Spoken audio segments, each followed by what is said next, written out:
السلام علیکم ورحمۃ اللہ وبرکاتہ۔ سوال یہ پوچھا گیا کہ کیا کوئی حنفی شخص شافعی امام کی اقتداء میں نماز پڑھ سکتا ہے؟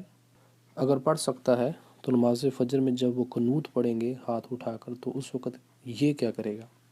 تو اس حوالے سے گزارش یہ ہے کہ اگر شافعی امام طہارت، فرائض اور ارکان میں مذہب حنفی کی رعایت کرتا ہے تو اس کے پیچھے نماز پڑھنا جائز ہے، اور اگر وہ امام صاحب مذہب حنفی کے مطابق طہارت اور فرائض و ارکان کی رعایت نہیں کرتے تو پھر اس حنفی مقتدی کی اس شافعی امام کے پیچھے نماز ہوگی ہی نہیں، اس حنفی کی نماز ہی باطل ہے۔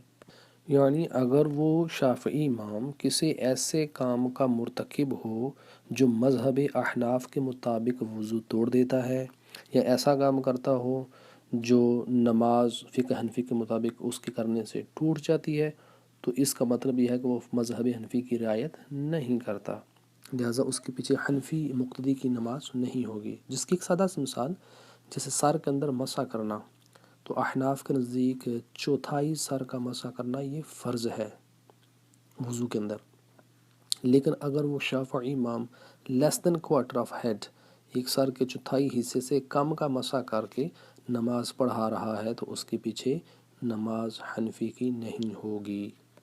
لیکن اگر وہ شافعی امام مذہب حنفی کی رعایت کر کے نماز پڑھاتا ہے تو پھر اس کے پیچھے مقتدی حنفی کی نماز تو درست ہو جائے گی۔